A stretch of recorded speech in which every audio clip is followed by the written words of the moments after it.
आज हमारी सीरीज का 7वां दिन है। तो आज हम लोग देखेंगे एक टाइप का क्वेश्चन आपका है कि 3 इंटू 2x प्लस वाई बराबर आपको दिया हुआ है 7xy, और फिर आपका दूसरा इक्वेशन दिया हुआ है 3 इंटू x प्लस 3y बराबर दिया हुआ है 11xy। ठीक है। तो इसमें बुक में आपका दो आंसर दिया हुआ है। एक आंसर आपका 0 दिया हुआ है, x का भी वैल्यू 0 दिया हुआ है, y का वैल्यू आपको क्या दिया हुआ है 0 दिया हुआ है, और एक आपका और कुछ वैल्यू दिया हुआ है। ठीक है ना। तो यहाँ पूछा गया है कि सर आप बताए हैं कि उसमें क्या होता है कि एक ही हल होता है, ठीक है, लेकिन यहाँ पर एक से ज़्यादा हल है, वो कैसे। तो चलिए देखते हैं। तो सबसे पहले यहाँ पर हम इसको सोल्यूशन निकाल के बता देते हैं कि इसका सोल्यूशन 0 भी आएगा और एक दूसरा भी कोई क्वांटिटी आएगा, दूसरा कोई भी मैंने अंक आएगा। ठीक है। तो देखिए सबसे पहले यहाँ पर हम क्या करते हैं कि इसको अगर हम देखेंगे तो इसको हम क्या लिख सकते हैं, तो लिख सकते हैं 6x प्लस में लिख सकते हैं यहाँ पर क्या हो जाएगा 3y इक्वल टू हो जाएगा 7xy। यहाँ पर गुना करेंगे तो यहाँ पर हो जाएगा 3x प्लस में आपका हो जाएगा 9y, यहाँ पर हो जाएगा आपका 11xy। ठीक है। हम यहाँ पर क्या करते हैं कि y को अगर इक्वेट करना चाहते हैं तो इक्वेशन फर्स्ट में हम क्या करते हैं 3 से मल्टीप्लाई करते हैं। अगर 3 से यहाँ पर हम गुना करेंगे तो यहाँ पर हो जाएगा 3 3 9, यहाँ भी 9 है आपका बराबर हो जाएगा। ठीक है। और दोनों का साइन आपका यहाँ पर क्या है प्लस है, तो लिखेंगे यहाँ पर क्या समीकरण 1 गुना 3 में से समीकरण घटा देंगे 2। ठीक है। तो समीकरण 1 में अगर हम 3 से गुना करेंगे तो यहाँ पर हो जाएगा 18x प्लस में यहाँ पर हो जाएगा 9y और यहाँ पर हो जाएगा 21xy। और समीकरण 2 में गुना नहीं करना है तो आपका हो जाएगा 3x प्लस में यहाँ पर हो जाएगा 9y, यहाँ पर हो जाएगा 11xy। ठीक है। घटाएंगे तो साइन चेंज करेंगे तो नीचे सब प्लस में है तो सब माइनस में हो गया, ये कैंसिल आउट हो गया। 18 से 3 घटेगा तो यहाँ पर हो जाएगा 15x, और 21 से 11 घटेगा तो यहाँ पर हो जाएगा 10xy। x से x कैंसिल हो गया, ये 5 तिया 15, 5 दूना 10, तो यहाँ पर क्या हो जाएगा 3 बटा में हो जाएगा 2 बराबर में क्या हो गया y। तो y का वैल्यू क्या हो गया 3/2। y का वैल्यू 3/2 हो गया तो समीकरण कोई में रख दीजिए वैल्यू। तो मान लीजिए समीकरण 1 में y का मान रखने पर, y का मान रखने पर तो समीकरण 1 आपका क्या है तो 6x प्लस में 3y बराबर में क्या है 7xy। ठीक है। तो यहाँ पर हमारे पास y का वैल्यू 3/2 है तो y का वैल्यू रख दीजिए 3/2। तो यहाँ पर 6x है प्लस 3 और y का वैल्यू है 3/2 बराबर यहाँ पर हो जाएगा 7x और y का वैल्यू 3/2। ठीक है। यहाँ से आपका ये होगा क्या 6x हो जाएगा 3 तिहाई 9/2 हो जाएगा, 7 में 3 से गुना करेंगे तो 21x बटा में क्या हो जाएगा 2। तो यहाँ से हम लिख सकते हैं 9/2 यहाँ पर रहने दीजिए, 21x बटा में 2 है, सॉरी 21x बटा में 2, और ये इधर प्लस में इधर आएगा तो क्या हो जाएगा माइनस में। तो यहाँ से लिख सकते हैं 9/2 बराबर 6 दूना 12x, 21 में से 12x घटेगा तो क्या हो जाएगा 9x बटा में आपका हो जाएगा। तो फिर से समझ लीजिएगा, यहाँ पर हम क्या किए 2 और 1 कैल्शियम लिए तो 2 हो गया, ठीक ना। तो यहाँ पर हो जाएगा 21x और यहाँ पर क्या हो जाएगा 6 दूना 12, तो 21 में से 12 कटेगा तो 9x हो जाएगा, और नीचे में आपका क्या है 2, 2 से 2 कट गया तो 9 से 9 यहाँ भी कट जाएगा, तो x का वैल्यू यहाँ पर क्या आ गया 1 आ गया। तो एक वैल्यू आपका x का क्या आ गया 1 आ गया, एक वैल्यू आपका क्या आ गया 3/y का, मैंने y का वैल्यू 3/2 हो गया, ठीक ना। अच्छा, इसी को अगर हम इस तरह से अगर हम सोल्व करते हैं, जैसे मान लीजिए यहाँ पर है 6x प्लस से आपका क्या है 3y, ठीक है ना, और माइनस में 7xy। ठीक है। सॉरी, यहाँ पर हम क्या करते हैं इसी को हम लिखते हैं इस तरह से, ठीक है। जैसे यहाँ पर हम क्या लिखे थे 18x प्लस में लिखे थे 9y, ठीक है ना, और ये 21xy इधर प्लस में इधर आएगा तो क्या हो जाएगा माइनस में 21xy बराबर यहाँ पर क्या हो जाएगा 0 हो जाएगा। और यहाँ पर आपका क्या है तो ये आपका है 3x प्लस में है 9y, इधर आएगा तो क्या हो जाएगा माइनस में 11xy बराबर यहाँ पर क्या हो जाएगा 0। ठीक है। घटाने पर लिखते हैं तो क्या करते हैं साइन चेंज करते हैं, ठीक है ना। सेम यही इक्वेशन को हम ले रहे हैं क्योंकि यहाँ पर y को ही हम इक्वेट किए हैं, ठीक है ना। तो यहाँ पर क्या हो जाएगा माइनस, यहाँ पर हो जाएगा माइनस और यहाँ पर हो जाएगा प्लस, ठीक है ना। ये 9 से 9 कैंसिल हो गया, 18 में से 3 गया तो यहाँ पर क्या हो गया 15x, ठीक है ना, और 21 में से 11 घटेगा तो आपका क्या हो जाएगा माइनस में 10xy बराबर यहाँ पर क्या हो जाएगा 0। यहाँ पर हम क्या लिख सकते हैं दोनों में अगर हम कॉमन देखेंगे तो 5x कॉमन हो जाएगा, ठीक है ना। तो 5x अगर कॉमन लेंगे तो यहाँ पर क्या बचेगा 3, और यहाँ पर क्या बचेगा 2y बराबर क्या हो जाएगा 0। फिर से देख लीजिए, अगर यहाँ पर हम 5x कॉमन लेंगे तो यहाँ पर क्या हो जाएगा 5 तिये 15x, तो यहाँ पर 3 हो जाएगा, और यहाँ पर क्या हो जाएगा आपका 2 5 दूना 10xy। अब यहाँ से हम क्या लिख सकते हैं तो लिख सकते हैं 5x बराबर 0, ये गुना में है तो यहाँ पर आ जाएगा तो क्या हो जाएगा भाग में। तो इस तरह से आपको यहाँ पर क्या आ जाएगा 5x बराबर 0, मतलब कि x बराबर आपका क्या आ जाएगा 0, 0/5 कीजिएगा मतलब आपको यहाँ पर क्या आ जाएगा तो यहाँ पर आपका आ जाएगा x का वैल्यू 0, x का वैल्यू यहाँ पर 0 आ गया। अब समीकरण कोई में इसका मान रख दीजिए, तो मान लीजिए कि समीकरण 1 में अगर हम मान रखेंगे तो समीकरण 1 में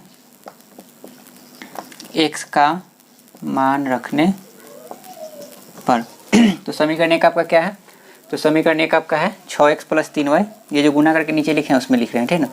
तो 6x है प्लस में 3y है और बराबर में क्या है 7xy है। तो यहाँ पर क्या हो जाएगा 6x का वैल्यू यहाँ पर 0 है प्लस में 3y बराबर 7x का वैल्यू यहाँ पर 0 गुना में क्या हो गया y। तो यहाँ पर 6 में 0 से गुना करेंगे 0 प्लस यहाँ पर 3y और बराबर यहाँ पर भी क्या हो जाएगा 0। तो लिख सकते हैं 3y बराबर 0 मतलब कि y बराबर 0/3 मतलब कि यहाँ पर क्या हो जाएगा y का वैल्यू यहाँ पर हो गया 0, ठीक है। तो यहाँ पर आप क्या देखें कि x का वैल्यू 0 आया, y का वैल्यू यहाँ पर क्या है 0 और एक वैल्यू और आया है जो आपका है 1 है और ये आपका क्या है 3/2 है। और यह दोनों वैल्यू पर आपका यह जो समीकरण है इसको क्या करता है, संतुष्ट करता है। क्या करता है, संतुष्ट करता है, ठीक है। तो यही आपका आंसर हुआ, ठीक है ना। तो ध्यान रखिएगा आप लोग कि जब आपका समीकरण इस फॉर्म में रहेगा कि एक्स वाई रहेगा, जैसे मान लीजिए कि यहाँ पर एक्स वाई भी है और यहाँ पर क्या है एक्स वाई है, यहाँ पर भी आपका एक्स वाई, यहाँ भी आपका क्या है एक्स वाई, ठीक है ना। मतलब कि यहाँ पर आपका कांस्टेंट टर्म नहीं रहेगा, क्या रहेगा कांस्टेंट टर्म नहीं रहेगा। तो वहाँ पर भी आपका वैल्यू जो होगा एक्स का वैल्यू 0 भी होगा और वाई का भी वैल्यू क्या होगा वहाँ पर 0 होगा, ठीक है ना। तो इस तरह से आपका आएगा। लेकिन एक बात इसमें और है जो पहले इसको आप लोग नोट कर लीजिए, उसके बाद हम इसका डिस्कस करते हैं, ठीक है।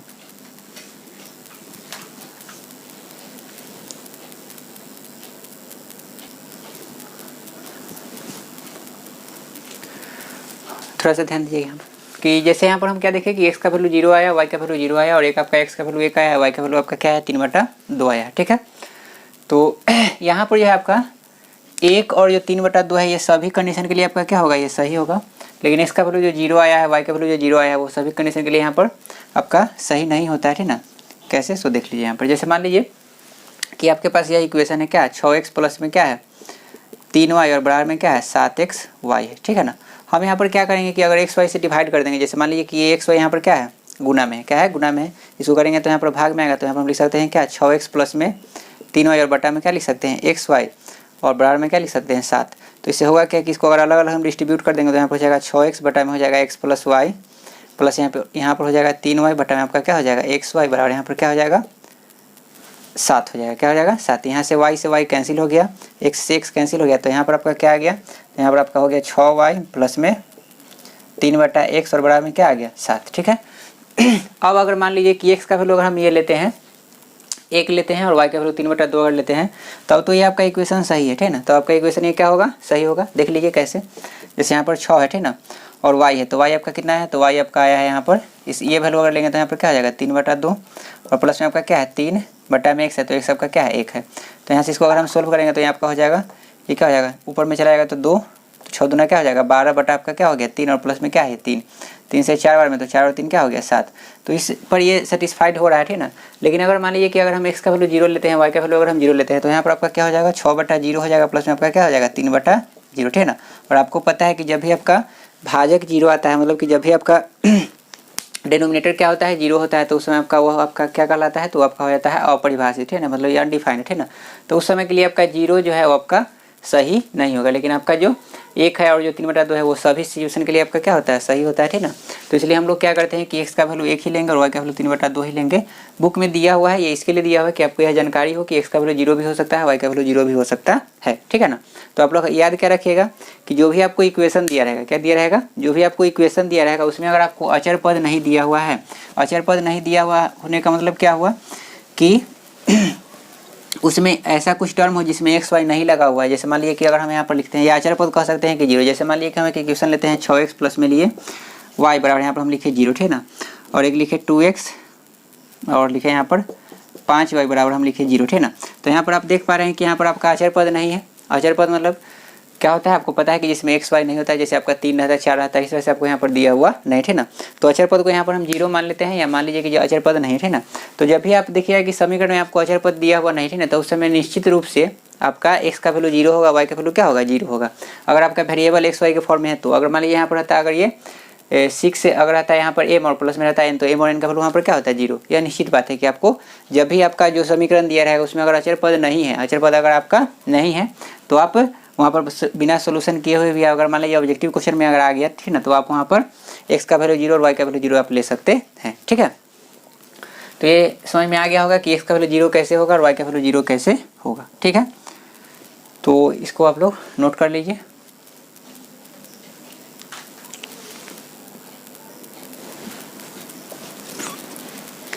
आगे देखते हैं। जैसे आप लोगों को बताए थे हम कि हल होने का जो शर्त होता है वो 3 तरह का कंडीशन होता है। पहला आपका जो होता है कि a/d अगर बराबर नहीं होगा b/e के, तो उसमें आपका क्या होता है, एक ही हल होगा। दूसरा आपको बताए थे कि a/d बराबर होगा b/e के, बराबर होगा c/f के, तो उसमें आपका अनगिनत हल होगा।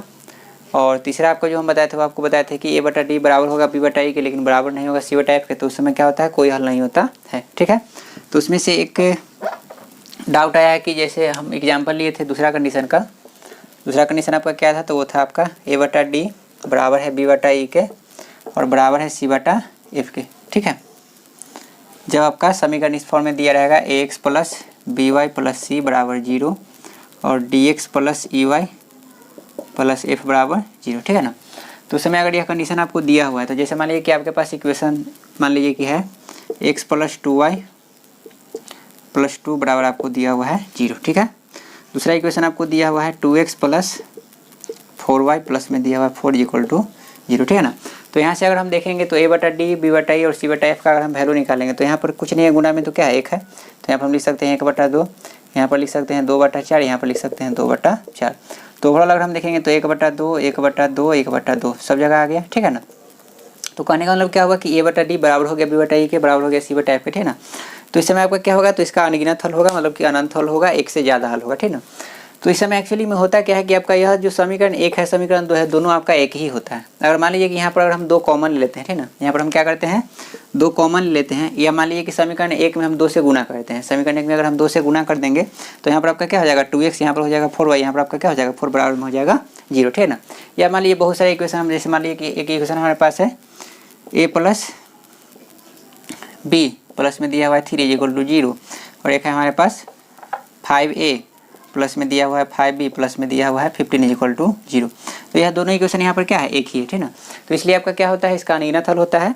9th क्लास में आप पढ़े होंगे, जैसे अगर आपको 2 चर वाला रैखिक समीकरण दिया हुआ है और समीकरण आपका एक ही है, मतलब कि आपका वहाँ पर जोड़ा नहीं है, मतलब कि युग्म में अगर आपको दिया हुआ नहीं, ठीक ना, तो यहाँ पर आपका युग्म में नहीं है, क्योंकि दोनों आपका समीकरण एक ही है, ठीक ना, तो इसलिए आपका युग्म नहीं है। ठीक ना, तो उस समय आपका क्या होता है कि जैसे मान लीजिए कि हम इक्वेशन को लेते हैं, जैसे आपका x प्लस 2y है, प्लस में क्या है 2 इक्वल टू 0, तो यहाँ पर अगर हम लिखेंगे तो क्या लिख सकते हैं, तो 2y इक्वल टू लिख सकते हैं -2 - x, तो लिख सकते हैं y equal to minus common लेके 2x प्लस x, और नीचे क्या लिख सकते हैं 2।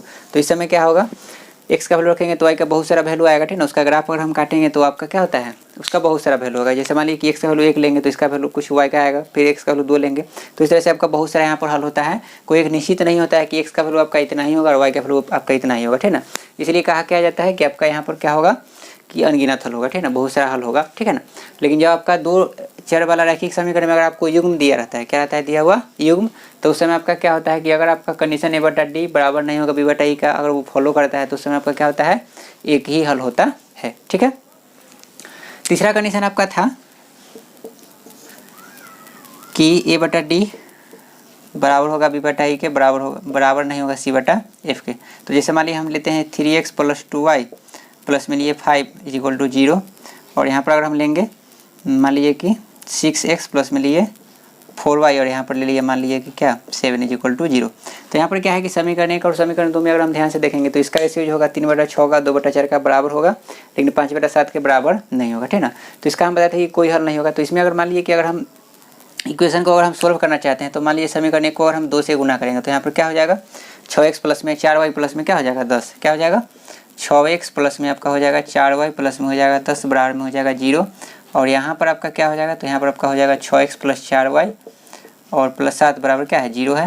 यहाँ पर अगर मान लीजिए माइनस करेंगे तो इस समय होगा क्या कि आपका x भी कट जाएगा और y भी कट जाएगा। तो इस तरह से आपका यहाँ पर जो समीकरण बनेगा इसमें से दोनों आपका जो चर होगा आपका क्या हो गया, खत्म हो गया। तो इसलिए आपका न x का मान निकलेगा ना y का मान निकलेगा। ठीक है, तो इसलिए आपका इसमें तीसरा जो कंडीशन होता है इसमें क्या होता है कि कोई हल आपका नहीं होता। ठीक है, तो आपको ये समझ में आ गया होगा, इसको आप लोग नोट कर लीजिए अगर नोट करना है तो।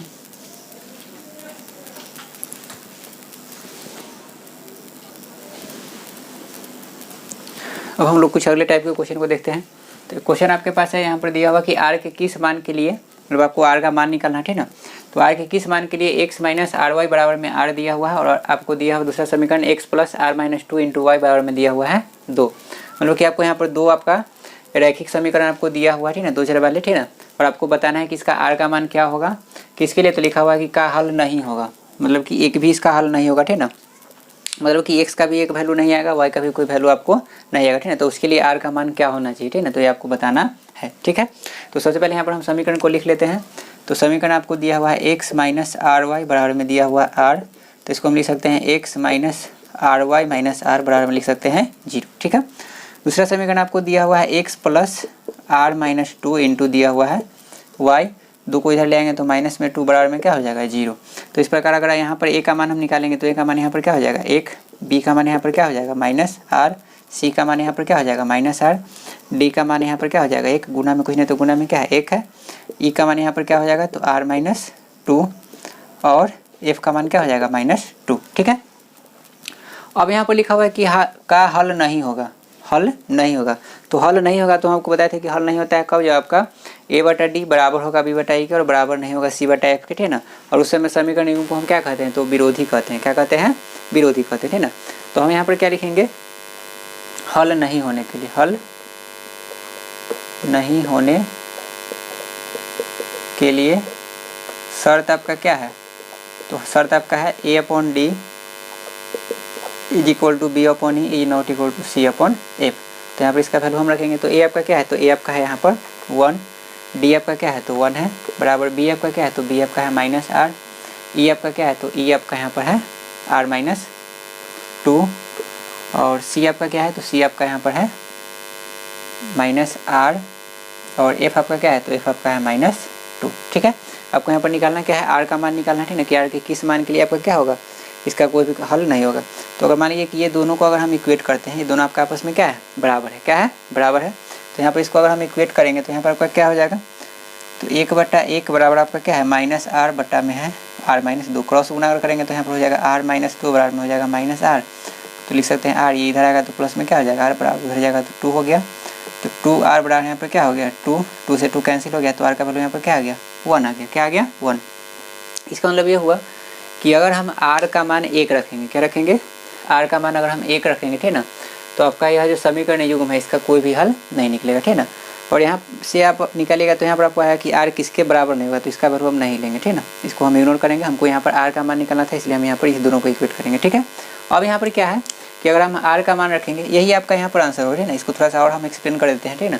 तो यहाँ पर अगर हम r का मान 1 रखेंगे तो आपका समीकरण क्या हो जाएगा, तो यहाँ पर हो जाएगा आपका x माइनस, यहाँ r है तो 1 रखेंगे तो 1 में y से गुना करेंगे तो y, और यहाँ पर r है तो यहाँ पर क्या हो जाएगा 1, ठीक है। इसमें अगर रखेंगे तो आपका क्या हो जाएगा x plus r minus 2, r का वैल्यू क्या है 1, तो 1 में से 2 घटाएंगे तो क्या हो जाएगा माइनस 1, और माइनस आपका हो जाएगा यहाँ पर y, और बराबर यहाँ पर क्या हो जाएगा, तो यहाँ पर आपका हो जाएगा 2, ठीक है। इसको हम इस तरह से लिख सकते हैं x माइनस वाई माइनस 1 बराबर 0, और यहाँ पर लिख सकते हैं x माइनस वाई माइनस 2 बराबर लिख सकते हैं 0, ठीक है ना। इसका अगर हम रेशियो लिखेंगे तो आपका क्या हो जाएगा 1/1 बराबर हो जाएगा -1/-1, यहाँ पर हो जाएगा -1/-2। तो ये माइनस माइनस कैंसिल हो गया, माइनस माइनस कैंसिल हो गया, और आप देख रहे हैं कि ये दोनों आपका यहाँ पर इक्वल नहीं होगा। यहाँ पर 1/1 है माने 1 है, और यहाँ पर 1/2 माने क्या है आधा है, तो आधा कभी भी पूरा के इक्वल होगा नहीं होगा, ठीक है ना।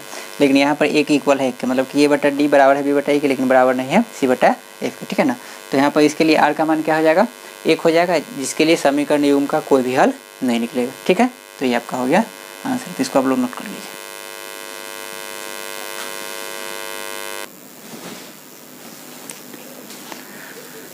अगला क्वेश्चन आपको दिया हुआ है p और q के किन मानों के लिए निम्न युगपत समीकरण। तो आपका जो समीकरण दिया हुआ है इसका अनगिनत हल होगा।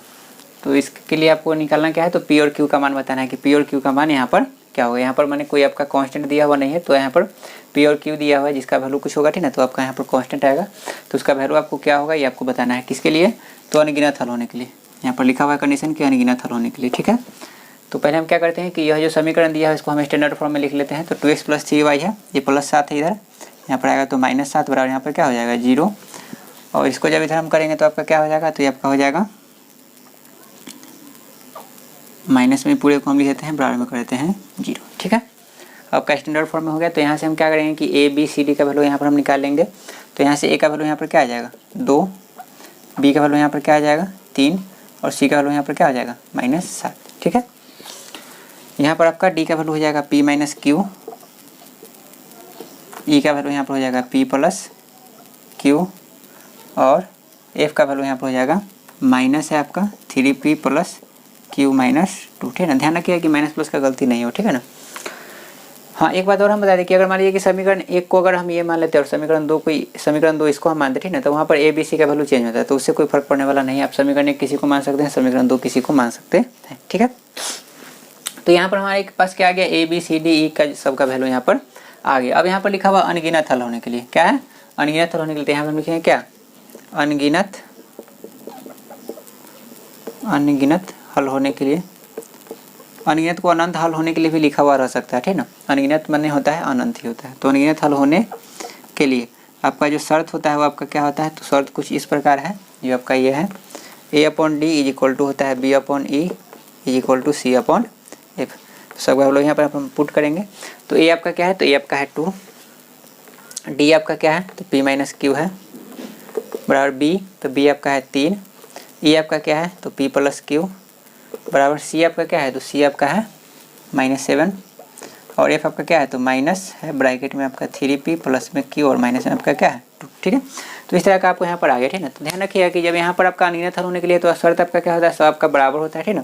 तो यहाँ पर आपका p और q दोनों का मान निकालना है आपको, ठीक है ना। क्या निकालना है, p और q दोनों का मान निकालना है, ठीक है। तो उसके लिए हम क्या करेंगे, तो एक बार इस दोनों को बराबर करते हैं और एक बार ये दोनों को बराबर करेंगे, ठीक है ना।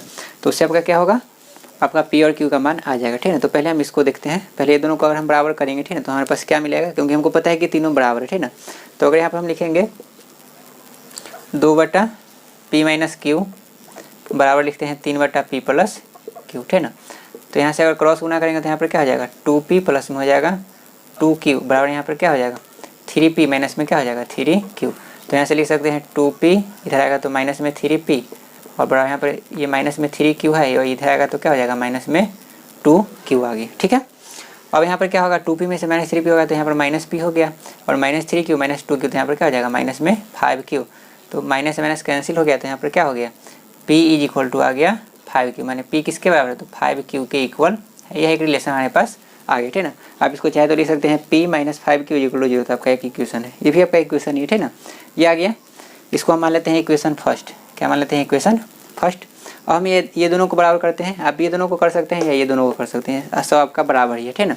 तो ये दोनों को अगर हम बराबर करेंगे, ठीक है, तो क्या होगा, तो यहाँ पर हम लिख सकते हैं क्या 3/p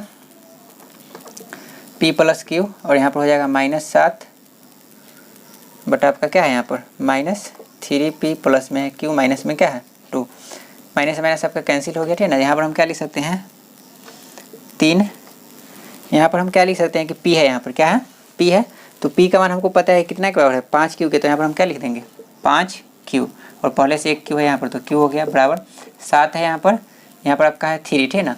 और p का मान यहाँ पर हम क्या रख देंगे 5q, तो यहाँ पर हम रख दिए 3 हो गया, p के बदले यहाँ पर हो जाएगा 5q और प्लस में आपका क्या है q और माइनस में है 2। तो यहाँ से हम लिख सकते हैं 3/5q और 1q क्या हो जाएगा 6q और बराबर यहाँ पर क्या हो जाएगा 7/3 बचे 15q हो जाएगा और 15q में 1q जोड़ेंगे तो यहाँ पर क्या हो जाएगा 16q और माइनस में क्या हो जाएगा 2, यहाँ पर 3 दूना क्या हो जाएगा 6, क्रॉस गुना अगर हम करेंगे तो यहाँ पर क्या हो जाएगा, यहाँ पर 1 बच गया तो क्रॉस गुना करेंगे तो यहाँ पर हो जाएगा 16q माइनस में हो जाएगा 2, 7 दूना 14q हो जाएगा, यहाँ पर क्या हो जाएगा 14q, 7 दूना 14 यहाँ पर हो गया q। अब यहाँ से हम क्या लिख सकते हैं 16q, ये इधर आएगा तो माइनस में क्या हो जाएगा 14q बराबर में हो गया 2, 16 में से 14 कटेगा तो 2q बराबर में क्या हो गया 2। तो इस तरह से q का मान आपको क्या आ गया, तो q का मान आ गया 1, क्या आ गया 1, q का मान 1 आ गया तो p का मान निकाल सकते हैं। तो क्या लिखेंगे समीकरण 1 में, समीकरण 1 में q का मान रखने पर, q का मान अगर रखेंगे तो यहाँ पर क्या है इक्वेशन आपके पास p बराबर है 5q के, तो यहाँ पर हो जाएगा p बराबर 5 और q का मान आपके पास क्या आया है 1 आया है, तो p का मान यहाँ पर क्या आ गया 5। तो इस तरह से आपका यहाँ पर क्या आया कि p का मान अगर हम 5 रखेंगे और q का मान अगर हम 1 रखेंगे, p का मान क्या रखेंगे 5 और q का मान अगर 1 रखेंगे, तो इससे जो आपको समीकरण मिलेगा ना वो समीकरण का आपका क्या होगा अनगिनत हल होगा, क्या होगा अनगिनत हल होगा।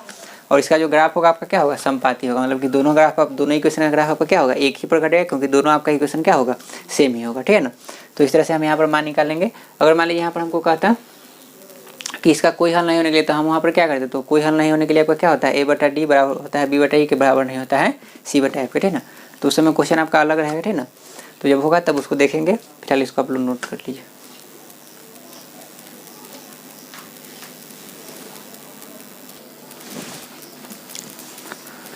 अगला क्वेश्चन आपको दिया हुआ है यदि a बराबर 1, 2, 3, 4 मतलब कि a का वैल्यू दिया हुआ है कि 1 है, 2 है, 3 है और क्या है 4 है, ठीक है। और यहाँ पर दिया हुआ कि x बिलोंग्स टू a, इस यह जो आपका यहाँ पर यह सिंबल दिखाई दे रहा है यह है कि ग्रीक लेटर है, क्या है ग्रीक लेटर है जिसको हम लोग पढ़ते हैं एप्सिलॉन, एप्सिलॉन, ठीक है। जैसे हम लोग के यहाँ पर होता है ना ABCD, उसी तरह से यहाँ पर होता है अल्फ़ा बीटा गामा होता है, तो उसमें 24 लेटर होता है, हम लोग के यहाँ पर क्या होता है 26 लेटर होता है, ठीक है। तो ये ग्रीक अल्फ़ाबेट का एक लेटर है जिसको हम लोग पढ़ते हैं एप्सिलॉन, और मैथ में इसका हम लोग मीनिंग निकालते हैं बिलोंग्स टू, क्या निकालते हैं बिलोंग्स टू। तो जैसे यहाँ पर हम लिख रहे हैं, यहाँ पर इसको हम क्या पढ़ेंगे, तो इसको हम पढ़ेंगे x बिलोंग्स टू a, मतलब कि x बिलोंग्स टू a का मतलब ये हुआ कि x का जो वैल्यू होगा ना वो a से बिलोंग करेगा, मतलब कि x का जो वैल्यू होगा, एक का जो यहाँ पर वैल्यू दिया है उसी में से कोई होगा, ठीक है ना, इससे बाहर कोई वैल्यू नहीं होगा। मतलब कि x का वैल्यू यहाँ पर 5, 6 नहीं हो सकता है, x का वैल्यू 0, -1, -2, इस तरह से, माने कि ये चारों के अलावा x का वैल्यू दूसरा कोई नहीं हो सकता है, ठीक है। ठीक उसी तरह से यहाँ पर लिखा y बिलोंग्स टू a, तो इसका मतलब ये हुआ कि y का भी जो y का भी जो वैल्यू होगा वो आपका क्या होगा, इसी चारों में से कोई होगा, इस चारों में से एक से ज़्यादा भी हो सकता है, ठीक ना। तो यहाँ पर इसलिए इसको हम क्या पढ़ते हैं, इसलिए इसको नहीं पढ़ते, मतलब कि इसका मीनिंग ये होता है कि इसका मतलब कि a का y का जो वैल्यू होगा a के जो वैल्यू यहाँ पर दिया है उसी में से होगा, ठीक है ना। तो इसको क्या पढ़ते हैं बिलोंग्स टू, क्या पढ़ते हैं बिलोंग्स टू। आगे आपको लिखा हो कि आपको एक इक्वेशन दिया हुआ है x + y = 6, मतलब कि आपको 2 चर वाला रैखिक समीकरण दिया है जो आपका क्या है 1 है, मतलब यहाँ पर युग्म में आपको दिया हुआ नहीं है, आपको 2 चर वाला रैखिक समीकरण दिया हुआ है जो आपका है x + y = क्या है 6 दिया हुआ, ठीक है ना। तो इसका हल समुच्चय क्या होगा, तो हल समुच्चय तो हम आपको बताया था अभी थोड़ी देर पहले कि जिस जो आपका एक ही समीकरण आपका रहेगा, ठीक है ना, 2 चर वाला रैखिक समीकरण अगर आपको एक ही समीकरण दिया है तो उसका बहुत सारा हल होता है, ठीक है ना। तो समुच्चय माने होता है सेट, क्या होता है सेट, तो उसका बहुत सारा वहाँ पर क्या होगा, उसका बहुत सारा क्या होगा संग्रह होगा, ठीक ना, तो उसी को हम लोग समुच्चय कहते हैं, ठीक ना। तो उसको हम एक ब्रैकेट के अंदर में लिखते हैं, तो उसको हम क्या पढ़ते हैं समुच्चय, ठीक ना। तो एक से ज़्यादा हल होगा तो उसका हम निकालेंगे कौन कौन सा हल होगा, ठीक ना, उसको हम क्या करेंगे मिल ब्रैकेट में लिख करके मैंने लिखेंगे, ठीक ना। तो उसी को हम क्या पढ़ते हैं समुच्चय, ठीक ना। ऐसे आपको 11वीं क्लास में समुच्चय नाम का एक चैप्टर पढ़ना है जिसको हम लोग क्या कहते हैं सेट कहते हैं, ठीक है। तो यहाँ पर इसका क्या क्या हल होगा, इसका सेट जो होगा उसको हमको क्या करना है लिखना है, ठीक है। तो चलिए निकालते हैं। तो यहाँ पर आपको दिया हुआ x + y = 6, तो इसको हम क्या लिखते हैं, लिख सकते हैं y = 6 - x, ठीक है, y = 6 - क्या हो जाएगा x। अब यहाँ पर हम क्या करते हैं x और y का कुछ कॉलम बना लेते हैं, ज़्यादा यहाँ पर नहीं तो ज़्यादा नहीं बनाते हैं, ठीक ना।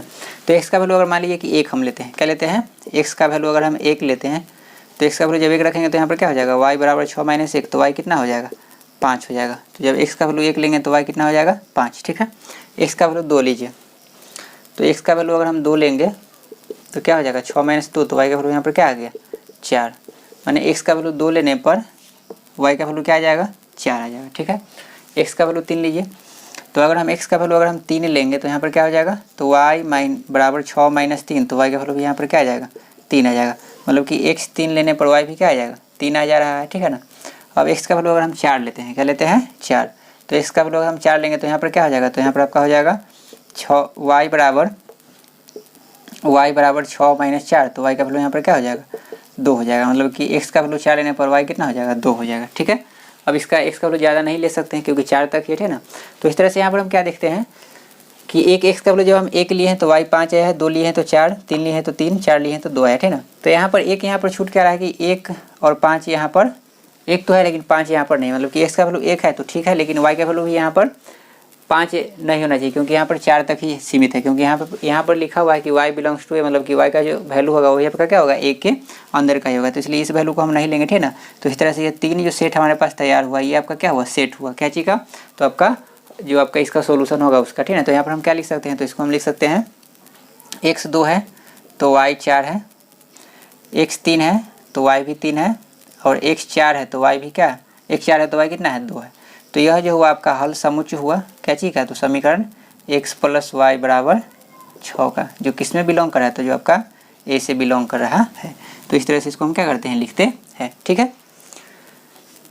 और एक बात और हम बता दें कि x को हम लोग भुज कहते हैं और y को क्या कहते हैं कोटि कहते हैं। तो जैसे मान लीजिए कि आपको कोई इक्वेशन दिया रहेगा x + y = 6 दिया हुआ, ठीक ना, और मान लीजिए बहुत सारा उसका हल दिया हुआ कि x का मान रखेंगे तो y कितना आएगा, y का मान आपको दिया रहेगा, x आपको निकालना होगा। तो इस तरह से आप क्या कीजिएगा, तो वहाँ पर आपको कहा है कि भुज का मान अगर 2 है तो कोटि का मान बताइए, तो मतलब कि भुज मतलब कि आपको x का मान दिया हुआ तो आपको कोटि का मान मतलब कि आपको y का मान पूछ रहा है।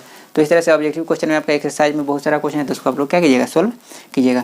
फिलहाल ये समझ में आ गया होगा आप लोगों को कि ये कैसे सोल्व होता है, ठीक है। तो बहुत ही ईजी क्वेश्चन था।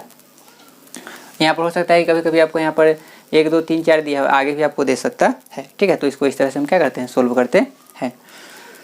और एक बात और बता दें कि आपका जो एक्सरसाइज जो है आपका, उसमें पेज नंबर A54 है। क्या है, पेज नंबर A54 है। उसमें आपका 38 नंबर क्वेश्चन है कि निम्नलिखित समीकरण युग्मों में जिस समीकरण युग्म का एकमात्र हल है उसका हल निकालें, ठीक है ना।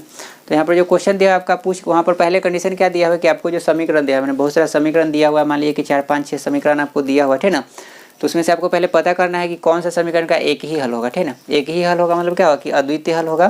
तो आपका कंडीशन पता है कि A/D अगर बराबर नहीं होगा B/E के, तो उस समय आपका क्या होता है, अनगिनत हल होता है। तो सबसे पहला काम क्या कीजिएगा कि जो भी आपको समीकरण दिया है उसको आप क्या कीजिएगा, स्टैंडर्ड फॉर्म में लिख लीजिएगा, ठीक ना। और उसके बाद उसका A B C D E का F का वैल्यू क्या करके निकाल करके, मतलब ABCD मतलब A B आपको निकालना होगा और D और E निकालना होगा, C और F का वहाँ पर कोई काम होता नहीं है, ठीक ना। और उससे आप क्या कर लीजिएगा, चेक कर लीजिएगा कि आपका वो पहला जो रूल होता है आपका A/D बराबर B/E के नहीं होना चाहिए, वो फॉलो हो रहा है या नहीं। अगर वो फॉलो हो रहा है तो उसका एक ही हल होगा, ठीक ना। और तो आप क्या कीजिएगा, उसका सोल्यूशन निकालिएगा, ठीक है। तो 38 नंबर क्वेश्चन आप लोग बना लीजिएगा, ठीक है ना। उसके बाद आपका जो है, उसके बाद जो आपका है यहाँ पर हम लिख देते हैं, ठीक है, यहाँ पर लिख देते हैं, ठीक है, HW। एक्सरसाइज आपका है 2A, एक्सरसाइज आपका है 2A, पेज नंबर A50 है, A50 A51 है, A मतलब अलजेब्रा हुआ, ठीक है ना। A50 A51 है, A52 भी है और A53 54, 52 है, 53 है और 54 है, ठीक है ना। तो इसमें से जो क्वेश्चन हम करवा चुके थे, क्या करवा चुके थे उसको हम बताते हैं। क्वेश्चन नंबर 12 से लेकर के आपका हो गया था यहाँ पर 32 तक, और फिर आपका 35 से लेकर के आपका 37 तक हो गया। तो इसको छोड़ के जो भी आपका क्वेश्चन है उस सबको आप क्या कीजिएगा, सोल्व कीजिएगा। जो भी क्वेश्चन आपका नहीं बनेगा कल 12 बजे से पहले तक आप लोग क्या कीजिएगा, ग्रुप पर जो क्वेश्चन नहीं बनेगा वो डाउट सेंड कर दीजिएगा, उसको हम लोग कल डिस्कस करके कल ये एक्सरसाइज आपका क्या हो जाएगा, फिनिश हो जाएगा, ठीक है। और उसके बाद हम लोग साइंस में प्रवेश करेंगे, ठीक है। तो आज के लिए इतना ही रखते हैं, इसको आप लोग नोट कर लीजिए।